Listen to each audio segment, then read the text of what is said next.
এইটো এটা বৰ ডাঙৰ কথা, কাৰণ চন্দ্ৰকান্ত সন্দিকৈ ভৱনৰ অহা 2 ডিচেম্বৰত 100 বছৰ সম্পূৰ্ণ হ'ব।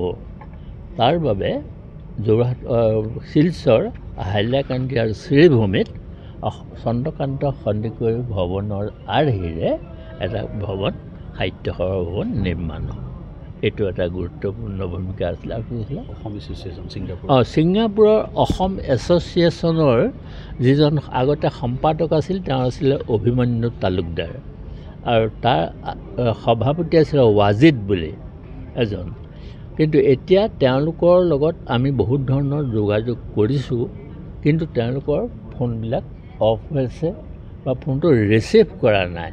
গতিকে উপায় নাপালে আমি যদি কিছুদিন বাট চাওঁ চৰকাৰে কি ব্যৱস্থা লয়, নহ'লে অসম সাহিত্য সভাই নিজাববীয়াকৈ তালৈ গৈ হ'লেও আমাৰ প্ৰতিনিধি 2-এজন গৈ হ'লেও তেওঁলোকক ইয়ালৈ মতাটো জৰুৰী বুলি আমি অনুভৱ কৰিছোঁ। কাৰণ তেওঁলোকক সম্পূৰ্ণ সুৰক্ষা অসম চৰকাৰে দিব। গতিকে তেওঁলোক আহি তদন্ত প্ৰক্ৰিয়াত সৰ্বতো প্ৰকাৰে সহায় সহযোগ কৰক।